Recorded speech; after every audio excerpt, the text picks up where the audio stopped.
শোনাইতে চাই, সেই জাগরণী বক্তব্য হলো সেই রসুল আরবি ভবিষ্যৎবাণী করেছেন এই ভূপৃষ্ঠের ভিতরে এমন একটি ঘর অবশিষ্ট থাকবে না, সেই ঘরটি কোনো পাকা দালান ঘর হোক অথবা নিবৃত্ত পল্লীর ভাঙ্গা কুড়ে ঘর হোক অথবা বেদুইন সম্প্রদায়ের কোনো তাঁবুর ঘর হোক, প্রত্যেকটা ঘরের ছাদের উপরে ইসলামের হেলালে নিশান উড়বে। আবার আমেরিকার ওয়াশিংটন ডিসির হোয়াইট হাউসের কপালের উপরে কালেমার পতাকা উড়বে। রাশিয়ার মস্কো রাজপথে আল্লাহু আকবরের ধ্বনি উঠবে। চাইনার পিকিংয়ের পথে পথে নারে তাকবীর আল্লাহু আকবরের ধ্বনি উঠবে। সারা দিল্লিতে আবার ইসলামের জয়গান আসবে। সারা দুনিয়া উম্মতে মুসলিমা সারা দুনিয়া পরিচালনা করবে। কথা বলেন ঠিক না বেটি? আমি একজন মুসলমান হিসেবে আমার কাছে মহাগ্রন্থ আল কুরআন আছে। আমি একজন মুসলমান হিসেবে আমার কাছে বিশ্ব সভ্যতার সর্বশ্রেষ্ঠ আইডল রসুল আরবির আদর্শ আছে।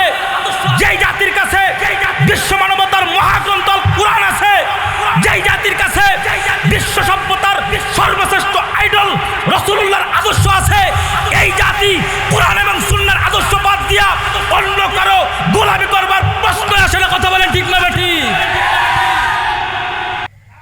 সাহাবায়ে কেরাম প্রশ্ন করেছিলেন, ইয়া রাসূলুল্লাহ, সারা পৃথিবীর ইহুদি এবং খ্রিস্টানরা মুসলমানদের উপরে ছড়াও হবে, মুসলমানদের রক্তে আল্লাহর জমিন রঞ্জিত করবে, তার কারণ কি? ওয়ামিন কিল্লাতিনা ইয়াউমাইদি ইয়া রাসূলুল্লাহ, ওগো আল্লাহর রাসূল, আমরা কি সংখ্যায় অল্প থাকবো নাকি? সংখ্যায় আমরা কম থাকবো নাকি? নগণ্য থাকবো নাকি? সংখ্যায় স্বল্প থাকার কারণে আমাদের বিজাতীয়রা আমাদের উপরে আক্রমণ করবে। সংখ্যায় কি আমরা অল্প থাকবো নাকি ইয়া রাসূলুল্লাহ? আল্লাহর নবী জবাব দিলেন যে লা বাল আনতুম ইয়াউমাইদিন কাসীর, সংখ্যায় তোমরা অল্প থাকবে না। আজকে সারা পৃথিবীতে লক্ষ লক্ষ নয় 250 কোটি মুসলমান, 250 কোটি মুসলমান আজকে সারা পৃথিবীতে 800 কোটি দেশের মানুষের ভিতরে 250 কোটি মুসলমান। সংখ্যার দিক থেকে মুসলমান কম নয়। পৃথিবীর দ্বিতীয় বৃহত্তর জনগোষ্ঠী হচ্ছে মুসলমান। কথা বলেন ঠিক না বেঠি? মুসলমান সংখ্যায় কম নয়, তারপরে মুসলমান নির্যাতনের শিকার কেন? রাসূল আরবি বলেন, ওয়ালাকিন্নাকুম গুসাউন কাগুসাইস সাইল, তোমরা দেখতে অনেক থাকবে, হাত দিয়ে গণলে অনেক সংখ্যা হবে, দেখতে অনেক বড় থাকবে, কিন্তু তোমাদের কোনো স্বকীয়তা থাকবে না, তোমাদের নিজস্ব কোনো গতি থাকবে না। তোমরা হবে শুকনো খড়কুটার মতো, শুকনো গাছের পাতার মতো। শুকনো খড়কুটা, শুকনো গাছের পাতা, এগুলো পরিমাণে যতই বেশি হোক না কেন এদের কোনো স্বকীয়তা নাই, নিজস্ব কোনো গতি নাই। বর্ষাকাল শেষ হওয়ার পরে হঠাৎ করে যদি একটু বৃষ্টির পানির ঢল হয়, বৃষ্টির পানির ঢলের কারণে শুকনো খড়কুটাগুলো, শুকনো খেরকুটা, শুকনো গাছের পাতা এগুলোকে পানির ডলে, পানির তালে তালে বাসাইতে বাসাইতে কোন দিকে নিয়ে চলে যায় খুঁজে পাওয়া যায় না। কোন দিকে যায়? পানি চললে পানির তালে তালে শুকনো খড়কুটাগুলো চলে, পানি থামলে পানির সাথে ডলের সাথে শুকনো খড়কুটাগুলো থামে। মুহতারাম হাজিরিন, আল্লাহ রাসূল সাল্লাল্লাহু আলাইহি ওয়াসাল্লাম কি জীবন্ততার কথা উম্মতের অবস্থা এমন বাস্তব দৃষ্টান্তের মাধ্যমে তিনি ফুটিয়ে তুললেন। আল্লাহু আকবার, উতিতু জাওয়ামিআল কালিম, এটা একমাত্র আমার নবীর পক্ষে সম্ভব ছিল। ১৫০০ বছর পরে উম্মতের অবস্থা এমন জীবন্ত বাস্তব দৃষ্টান্তের মাধ্যমে ফুটিয়ে তোলা, দূরে আওয়াজ করে বলেন আল্লাহু আকবার। এটা একমাত্র আমার নবীর পক্ষে সম্ভব ছিল। উম্মতে মুসলিমা তাদের আদর্শ বাদ দিয়া, স্বকীয়তা বাদ দিয়া তাদের পরিণাম কি হবে? আল্লাহ রসুল উম্মতে মুসলিমার চোখে আঙ্গুল দিয়া দেখা গেলেন, উম্মত তোমাদের এমন হালত হবে।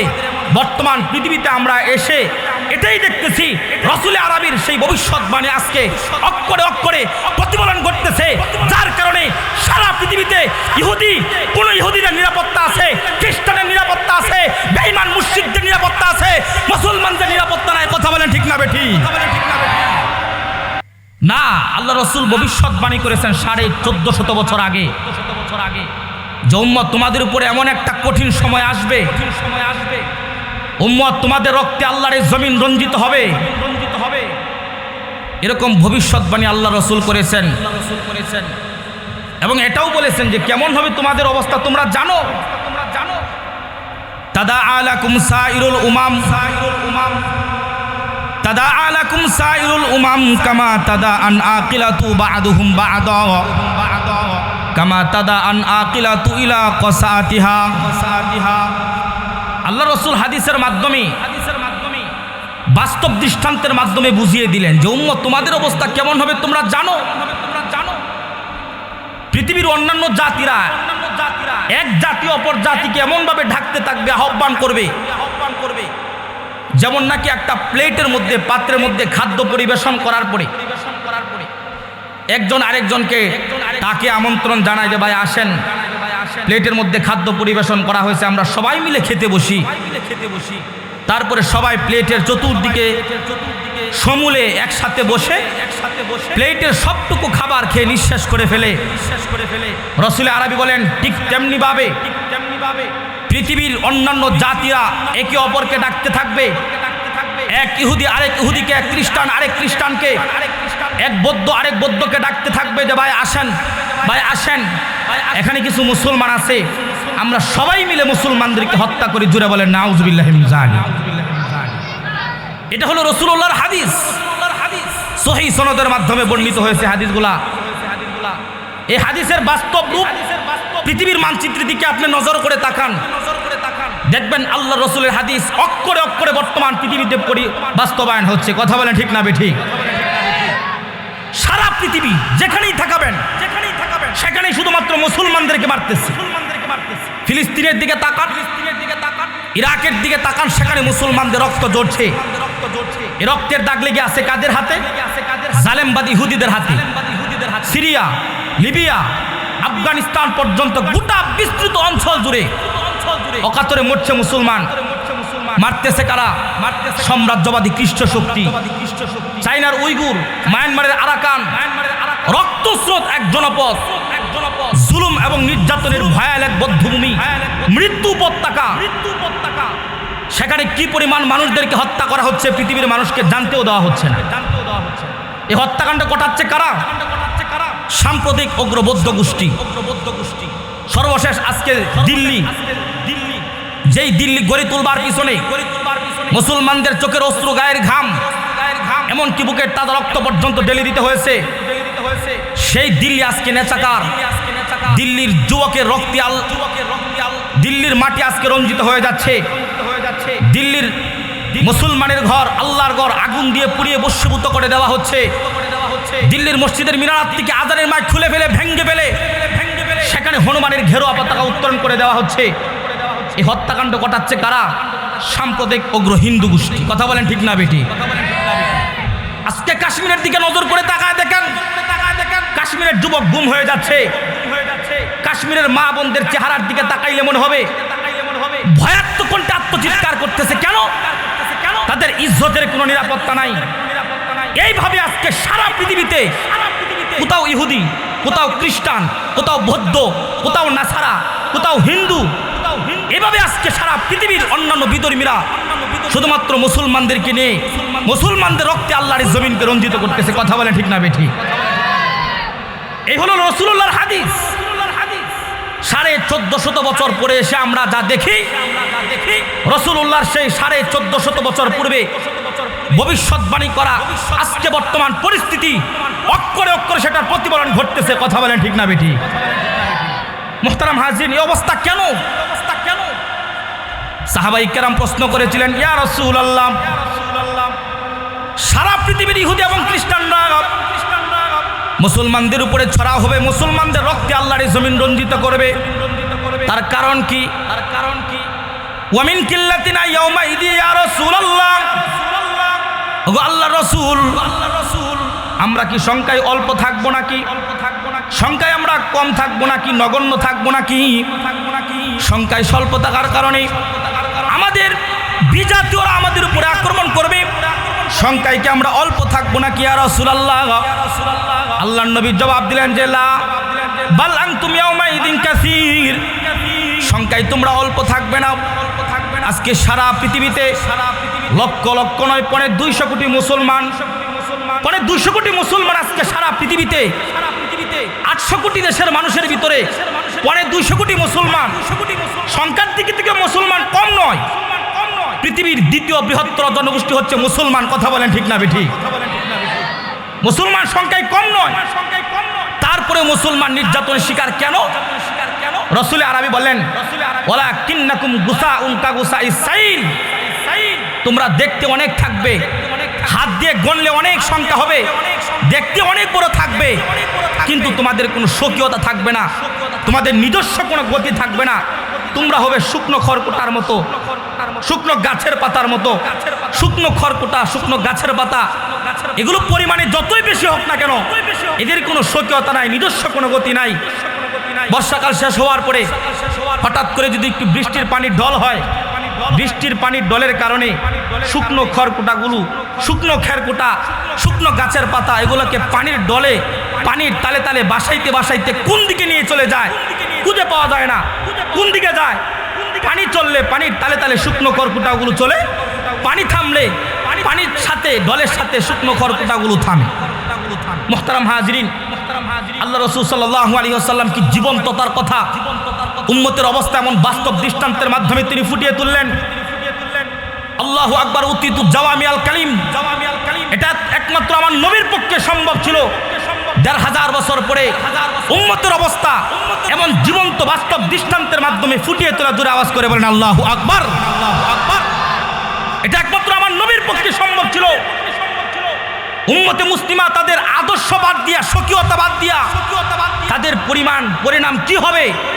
আল্লাহ রসুল উম্মতে মুসলিমার চোখে আঙ্গুল দিয়া দেখা গেলেন, উম্মত তোমাদের এমন হালত হবে। বর্তমান পৃথিবীতে আমরা এসে এটাই দেখতেছি, রাসূল আরবির সেই ভবিষ্যৎবাণী আজকে অক্ষরে অক্ষরে প্রতিফলন ঘটতেছে, যার কারণে সারা পৃথিবীতে কোন ইহুদিদের নিরাপত্তা আছে, খ্রিস্টানের নিরাপত্তা আছে, বেঈমান মুশরিকদের নিরাপত্তা আছে, মুসলমানদের নিরাপত্তা নাই। কথা বলেন ঠিক না বেঠি? মুহতারাম হাজরিন, এই অবস্থা কেন? এই হাদিসের মাধ্যমে রাসূল আরবি উম্মতের দুইটা বিষয়ের দিকে ইঙ্গিত করলেন। একটা হলো যে মুসলমানদের বিপর্যয় হবে, মুসলমানদের ক্রান্তিকাল আসবে, মুসলমানদের রক্তে আল্লাহর জমিন রঞ্জিত হবে, এটা হলো একটা কারণ। আরেকটা কারণ হলো মুসলমানদের পতন কেন হবে, কোন কারণে হবে, সেই কারণটাও রাসূল আরবি অত্যন্ত বাস্তব দৃষ্টান্তের মাধ্যমে, সহিহ হাদিসের মাধ্যমে আমাদেরকে জানায় গেলেন। মুহতারাম হাজরিন, রাসূল পাকের হাদিসের ভান্ডারে অনেক হাদিস আছে। কোন হাদিসের মধ্যে রাসূল আরবি বলেন, উম্মত তোমাদের অবস্থা কেমন হবে তোমরা জানো? লা তাত্তাবিউন্না মান কানা ক্বাবলাকুম হাসবুন নাআল বিন নাআল, লা তাত্তাবিউন্না মান কানা ক্বাবলাকুম হাসবুন নাআল বিন নাআল, লা ইয়াতি আলাইকুম জামানুন কামা আতা আলা বনি ইসরাঈলা শিবরান বিশিবরিন ওয়া জিরাআন বিজিরা। আল্লাহর হাবিব বললেন, হে আমার উম্মতেরা তোমরা শুনো, তোমাদের অবস্থা হবে তোমরা পূর্ববর্তী ইহুদি আর খ্রিস্টানদের অন্ধ অনুকরণ করবে, প্রতি কদমে কদমে, প্রতি পায়ে পায়ে, হাত্তা ইনকানা হাত্তা ইয়াদুকুলা আহাদুহুম ফি যুহরি জাব্বিন লাত্তাবাহু আহাদুকুম। যদি ইহুদি আর খ্রিস্টানদের মধ্যে এমন কোন মানুষ থাকে, একটা ইহুদি, একটা খ্রিস্টান, একটা বেঈমান নাসারা, পথ চলতে চলতে হাঁটতে হাঁটতে গিয়ে যদি একটা গুই সাপের গর্তের ভিতরে ঢুকে, একটা শিয়ালের গর্তের ভিতরে ঢুকে, অথবা একটা সাপের গর্তের ভিতরে ঢুকে, তাহলে মুসলমানদের ভিতরেও এমন কুলাঙ্গার মুসলমান পয়দা হবে, সেই ইহুদিদের দেখা দেখি, খ্রিস্টানদের দেখা দেখি, সে একটা শিয়ালের গর্তের ভিতরে গিয়ে ঢুকবে, একটা গুই সাপের গর্তের ভিতরে ঢুকবে। আর তার মনে মনে ধারণা হবে, যেহেতু এই গর্তের ভিতরে খ্রিস্টান ঢুকছে, যেহেতু এই গর্তের ভিতরে ইহুদি ঢুকছে, সাপের গর্ত কি, শিয়ালের গর্ত কি, এটা আমার দেখবার কোনো সুযোগ নাই, এটার ভিতরে ঢুকার মাধ্যমে আমার কামিয়াবি। জুড়ে আওয়াজ করে বলেন না আউযুবিল্লাহ। এমন অতর্ব হবে, একটা ইহুদি একটা খ্রিস্টান পথ চলতে চলতে শিয়ালের গর্তের ভিতরে ঢুকছে, সাপের গর্তের ভিতরে ঢুকছে, গুই সাপের গর্তের ভিতরে ঢুকছে। সে মুসলমান হওয়ার পরে সেও এটার গর্তের ভিতরে ঢুকবে, তার ধারণা হবে এই গর্তের ভিতরে ঢুকলেই মনে হয় আমার কামিয়াবি। জুড়ে আওয়াজ করে বলেন নাউযুবিল্লাহ। মুহতারাম হাজরিন, এখানেই শেষ নয়, রাসূল আরবি বলতে বলতে এ পর্যন্ত বলেন, উম্মত তোমাদের অবস্থা কেমন হবে তোমরা জানো? হাত্তা ইন কানা ফীহিম, হাত্তা ইন কানা ফীহিম মান আতা উম্মাহু আলা নিয়াতান ইয়াকুন ফীকুম মান ইয়াসনাউ কাযালিক। পূর্ববর্তী ইহুদি এবং খ্রিস্টানদের মধ্যে যদি এমন কুলাঙ্গার পয়দা হয়ে থাকে যে প্রকাশ্যে নিজের গর্ভধারিণী মায়ের সঙ্গে রাস্তার মধ্যে ব্যভিচারে লিপ্ত হয়, তাহলে শেষ জামানার ভিতরে আমার উম্মতে মুহাম্মদের ভিতরে এমন কুলাঙ্গার মুসলমান পয়দা হবে, সে প্রকাশ্যে নিজের গর্ভধারিণী মায়ের সঙ্গে ব্যভিচারে লিপ্ত হবে আর বলবে এটাই হলো হাল জামানার ফ্যাশন। জুড়ে বলেন না আউযুবিল্লাহ। আল্লাহ পাকে জাতিকে হেফাজত করেন, জোরে আওয়াজ করে বলেন আমিন। অর্থাৎ ইহুদি খ্রিস্টানদের পদাঙ্ক অনুসরণ করে বাংলাদেশের ভিতরে মায়ের সাথে তার ছেলে জানা করতেছে। সোনার বাংলাদেশ মসজিদের দেশের ভিতরে এমন ঘটনা আছে না নাই? জোরে আওয়াজ করে বলেন আছে না নাই? মুহতারাম হাজিরিন, এই যে অবস্থাটা কেন এমন অতুর্ব কেন? এর সবচাইতে মূল কারণ হলো এই যে যখনই আমরা আমাদের জন্য আল্লাহর পক্ষ থেকে প্রদত্ত, আল্লাহর নবীর পক্ষ থেকে প্রদর্শিত হেদায়েতের যে রাজপথ ছিল, ইসলামী ঐতিহ্যের পথ, ইসলামিক সোনালী সফলতার ইতিহাসের পথ, সেই ঐতিহ্যের পথ যখন আমরা মুসলমান হিসেবে ছেড়ে দিয়েছি, এখন অন্ধের মতো বিবেকহীন মানুষের মতো আমরা বিজাতীয় সভ্যতা সংস্কৃতির অন্ধ অনুকরণ করতে আরম্ভ করে দিয়েছি। আমরা বিবেক কাটাই না, আমরা ভাবি না। এজন্য মুহতারাম হাজিরিন, যুবক ভাই তোমাকে বলি, মুরব্বী বাবাজি তোমাকে বলি, পর্দার অন্তরালের মা বোন তোমাদেরকে বলি, আগে নিজের বিবেককে জাগ্রত করো, নিজের বিবেকের বদ্ধ দ্বার উন্মুক্ত করো। একটু চিন্তা করো যে আমি একজন মুসলমান হিসেবে আমার কাছে মহাগ্রন্থ আল কোরআন আছে, আমি একজন মুসলমান হিসেবে আমার কাছে বিশ্ব সভ্যতার সর্বশ্রেষ্ঠ আইডল রাসূল আরবীর আদর্শ আছে, যেই জাতির কাছে বিশ্ব মানবতার মহাগ্রন্থ আল কোরআন আছে, যেই জাতির কাছে বিশ্ব সভ্যতার সর্বশ্রেষ্ঠ আইডল রাসূলুল্লাহর আদর্শ আছে, এই জাতি কোরআন এবং সুন্নাহর আদর্শ বাদ দিয়া অন্য কারো গোলামি করবার প্রশ্ন আসে না। কথা বলেন ঠিক না বেঠি? এজন্য মুহতারাম হাজিরিন, আমি মুসলমান হিসেবে আমার একজন নবী আছে, আল্লাহ আছে। আমার জন্য ইহুদি খ্রিস্টানদের পদাঙ্ক অনুসরণ করা কোনোভাবেই শোচনীয় নয়।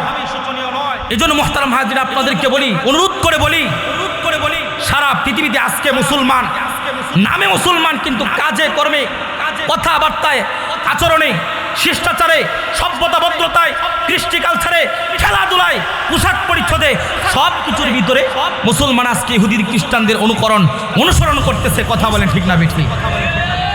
এটা হচ্ছে উম্মতি মুসলিমার বিপর্যয়ের মূল কারণ। মুসলমান আজকে যেই মুসলমানের হুঙ্কারে সারা দুনিয়া তরতর করে কাঁপত, যেই মুসলমান যাই নামাজের পরিবেশে নদী পার হয়ে যেত, যেই মুসলমানের নারায়ে তাকবীর আল্লাহু আকবারের ধ্বনির মাধ্যমে গৌর গোবিন্দের দেওয়াল তক্তে তাউস ভেঙ্গে কান হয়ে গিয়েছিল, সেই মুসলমানের আওয়াজে ইহুদি খ্রিস্টান কাব্যে দূরের কথা, মুসলমান সে নিজের ভিতরেই মুসলমানিত্ববোধ আসতে চায় না। কথা বলেন ঠিক না বেশি? এজন্য মুহতারাম হাজিরিন তোমাকে বলি, আমি এই কথাটা এখানেই শেষ করে দিতে চাই। আমি এমন একজন যুবক ভাই হিসাবে, আমি একজন মুসলমান যুবক হিসাবে তোমার বিবেকের বদ্ধ দ্বারে আমি একটু খটখট করতে চাই, একটু কড়া নাড়তে চাই। আগামীকাল সকাল থেকে তুমি চিন্তা করবে, পরিকল্পনা করবে যে আগামীকাল থেকে আমার জীবন কেমন করে পরিচালিত হবে। একটা কথা মনে রাখবে, লাকাদ কানা লাকুম ফি রাসূলিল্লাহি উসওয়াতুন হাসানাহ। তামাম পৃথিবীর মধ্যে সর্বশ্রেষ্ঠ আদর্শ রাসূল আরবীর আদর্শ। এটা যেমন খেলাধুলার ক্ষেত্রে, আচার আচরণের ক্ষেত্রে, শিষ্টাচার ভদ্রতার ক্ষেত্রে আমার নবীর আদর্শের মতো তামাম পৃথিবীতে আর কোনো আদর্শ হতে পারে না। কথা বলেন ঠিক না বেঠিক? এই জন্য মুহতারাম হাজিরিন, রাসূল আরবীর আদর্শ আমরা ফলো করতে রাজি আছি তো ইনশাআল্লাহ? জোরে আওয়াজ করে বলেন না ভাই ইনশাআল্লাহ? তবে মুহতারাম হাজিরিন, আমার আলোচনার হাদিসের মাধ্যমে দুইটা পয়েন্ট রাসূল আরবী সাল্লাল্লাহু আলাইহি ওয়াসাল্লাম যেমন করে হাদিসের মাধ্যমে ভবিষ্যৎবাণী করেছিলেন যে উম্মতের বিপর্যয় হবে, উম্মতের ক্রান্তিকাল ঘটবে, উম্মতের রক্তে আল্লাহর জমিন রঞ্জিত হবে, সেই রাসূল আরবী আবার ভবিষ্যৎবাণী করেছেন এই ক্রান্তিকাল ক্রমাগত হয়ে নিঃশেষ হয়ে আবার সারা দুনিয়াতে মুসলমান বিশ্ব নেতৃত্বের আসনে অধিষ্ঠিত হবে ইনশাআল্লাহ। জোরে আওয়াজ করে কথা বলেন ঠিক না বেটি? মুহতারাম হাজিরিন, আমি হাদিসটা বলে বয়ান শেষ করে দিব। তামাম পৃথিবীতে আসমান জমিন উলট পালট হতে পারে, চন্দ্র সূর্য মিথ্যা হতে পারে, কিন্তু আল্লাহ নবীর দুই টুটের মধ্যকান দিয়ে উচ্চারিত কোনো কথা কোশ্চিনকালে কোনোদিন ভুল বিভ্রান্তিকর হতে পারে না। কথা বলেন ঠিক না বেঠিক? ওয়া হুয়া সাদিকুল মাসদুক, তিনি চিরচরিত সত্যবাদী নবী। আল্লাহর নবীর কোনো কথা বল হয় না। সেই আল্লাহর নবী ভবিষ্যৎবাণী করেছেন, হে উম্মতে মুসলিমা তোমরা শোনো, লা ইয়াবকা আলা যুহরিল আরদি বাইতুম মাদারিন ওয়ালা ওয়াবারিন ইল্লা আদখালাহুল্লাহুল ইসলাম। হে যুবক ভাই, তোমাদেরকে আমি হতাশার মধ্য দিয়ে জাগরণী একটা বক্তব্য শোনাইতে চাই। সেই জাগরণী বক্তব্য হলো, সেই রাসূল আরবী ভবিষ্যৎবাণী করেছেন এই ভূপৃষ্ঠের ভিতরে এমন একটি ঘর অবশিষ্ট থাকবে না, সেই ঘরটি পুরো পাকা দালান ঘর হোক, অথবা নিবৃত্ত পল্লীর ভাঙ্গা কুড়ে ঘর হোক, অথবা বেদুইন সম্প্রদায়ের পুরো তাঁবুর ঘর হোক, প্রত্যেকটা ঘরের ছাদের উপরে ইসলামের হালালে নিশান উড়বে। আবার আমেরিকার ওয়াশিংটন ডিসির হোয়াইট হাউসের কপালের উপরে কালেমার পতাকা উড়বে। রাশিয়ার মস্কো রাজপথে আল্লাহু আকবারের ধ্বনি উঠবে। চাইনার পিকিংয়ের পথে পথে নারে তাকবীর আল্লাহু আকবারের ধ্বনি উঠবে। সারা দিল্লিতে আবার ইসলামের জয়গান আসবে। সারা দুনিয়া উম্মতে মুসলিমা সারা দুনিয়া পরিচালনা করবে। কথা বলেন ঠিক না বেটি? মুহতারাম হাজিরিন, এটা আমার কোনো ক্ষণিকের আবেগের কথা নয়, অথবা সাময়িক উত্তেজনা সৃষ্টি করবার জন্য কথা বলি না। মুহতারাম হাজিরিন, অনেকে মনে করতে পারে, দেখবেন মুসলমান, বর্তমান মুসলমানদের দুর্দিন দেখে বাংলাদেশের ভিতরেও আমাদের সমাজের ভিতরে কিছু নাস্তিক আছে যে আমি ইসলামপন্থী না। ইসলামপন্থী না তাহলে তুমি কি? বলে আমি ওয়াশিংটন পন্থী, কেউ বলে আমি দিল্লিপন্থী, কেউ বলে আমি চাইনাপন্থী। সবার জন্য সতর্কবাণী হলো এই, সব ক্যাবলা ছেড়ে দাও, ভালো মানুষ হয়ে যাও। সারা দুনিয়া আবার ইসলাম বিজয় করবে, মুসলমানিত্বের নেতৃত্বে আসবে ইনশাল্লাহ। কথা বলেন ঠিক না বেঠিক? আমাদের এই কথাগুলো শুনে অনেকে ট্রল করে, মস্করা করে, টিটকারির কারণ বানাইতে চায়। মুহতারাম হাজরিন, তোমাকে আমি বলি, রাসূল আরবী শুধু এগুলোই ভবিষ্যৎবাণী করে নাই। রাসূল আরবী ভবিষ্যৎবাণী তখনও করেছিলেন যখন মক্কার মাটিতে স্বয়ং মুসলমান সাহাবায়ে কেরাম শুধুমাত্র ইসলাম গ্রহণ করবার অপরাধে মুসলমান সাহাবীদের উপরে নিরঙ্কুশ আধিপত্য বিস্তার করা হয়েছিল মক্কার কাফেরদের মাধ্যমে। তখন আল্লাহর কোরআনে সূরাতুর রহমানের পূর্ববর্তী সূরা সূরাতুল কমারে একটা আয়াত নাজিল হলো, সাইহুজামুল জামউ ওয়া ইয়ালুনা দুবুর। হে রাসূল, চিন্তার কোনো কারণ নাই, ভয়ের কোনো কারণ নাই। অত্যাচারের দিন ঘনিয়ে আসছে, মক্কার কাফেররা পরাজিত হবে, দেশ ছেড়ে পালিয়ে যেতে বাধ্য হবে। এই ঘোষণা দেওয়ার পরে রাসূল আরবী সাহাবীদেরকে আশ্বস্ত করলেন। তখন মক্কার কাফেররা এটা টিটকারির কারণ বানাইতে চায় যে আমাদের ভয়ে নিজের মুসলমানিত্ব, নিজের ব্যক্তি পরিচয় পর্যন্ত দিতে পারে না, আবার স্বপ্ন দেখতেছে আমরা নাকি পরাজিত হব। এই কথা, এই আয়াত তখন নাজিল হয়েছিল যখন মক্কার মাটিতে শুধুমাত্র ইসলাম গ্রহণ করবার অপরাধে সাহাবীদের উপরে নিরঙ্কুশ আধিপত্য বিস্তার কাম করা হতো। রাসূল আরবী স্বয়ং মানবতার নবী বাইতুল্লাহর সামনে নামাজে দাঁড়াইলে আবু জাহেল পিছন দিক থেকে এসে গলার মধ্যে গামছা দিয়া শ্বাসরুদ্ধ করে আমার নবীকে হত্যা করার পায়তারা করত। স্বয়ং রাসূল আরবী সেজদার ভিতরে লুটিয়ে পড়লে আবু জাহেল, উতবা, সাইবা এসে আমার নবীর ঘাড়ের উপরে উটের নাড়িবুড়ি নিক্ষেপ করে আমার নবীকে শ্বাসরুদ্ধ করে হত্যা করত। হযরত বেলাল হাবশী রাদিয়াল্লাহু তাআলা আনহু শুধুমাত্র ইসলাম গ্রহণ করবার অপরাধে উমাইয়া ইবনে খালফ তাকে মক্কার উত্তপ্ত বালির উপরে শুয়া বুকের উপরে পাথর চাপা দিয়েত।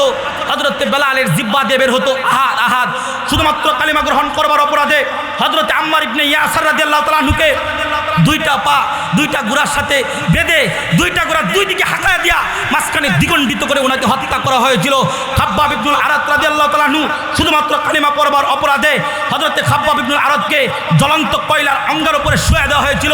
খাব্বাবের শরীর থেকে রক্ত মাংস খসে খসে পড়ে পড়ে জ্বলন্ত আগুনের কয়লা নিভে যেত। এমন নিরঙ্কুশ আধিপত্য কাম করা হয়েছিল। তখন আল্লাহর কোরআনের এই আয়াত নাজিল হয়েছিল, মক্কার কাফেররা হেসেছিল।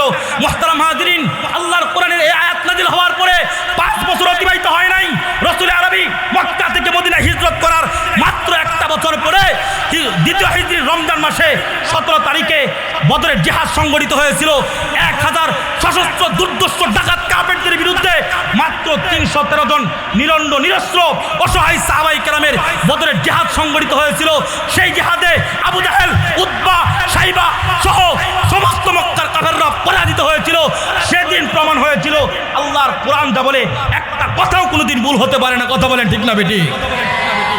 মুহতারাম হাজিরিন, ইতিহাস থেকে সাক্ষী করে আল্লাহর কোরআনকে সাক্ষী রেখে বলি, রসুল আরবি সেই ভবিষ্যৎবাণী অক্ষরে অক্ষরে প্রতিফলিত হবে। রসুল আরবি বলেন, এই পৃথিবীর একটা ঘর অবশিষ্ট থাকবে না, নাস্তিক মুরতাদ তোমাদের কলিজার মধ্যে যতই জ্বালা পোড়া হোক, সারা দুনিয়াতে আবার ইসলাম বিজয়ী হবে হবে ইনশাআল্লাহ। কথা বলেন ঠিক না ঠিক? এই জন্য আমাদের যুবকদের ভিতরে একটা মনোনিবেশনা আসা চাই, আমরা সবাই যুদ্ধের জন্য প্রস্তুতি গ্রহণ করবো। রাজি আছি তো ইনশাআল্লাহ? জোরে আওয়াজ করে বলো ইনশাআল্লাহ। তুমি মনে রাখবে, তোমার এই জীবন যদি দুনিয়ার জন্য মারা যায়, তাহলে তোমার এই মৃত্যু একটা পশুর মরণের চেয়ে বেশি কিছু না। যদি আল্লাহর জন্য মরো, আল্লাহর জমিনে আল্লাহর দ্বীন কায়েমের জন্য মরো, তাহলে তোমার এই মৃত্যু হবে শাহাদাতের মৃত্যু ইনশাআল্লাহ। জোরে কথা বলেন ঠিক না বেটি?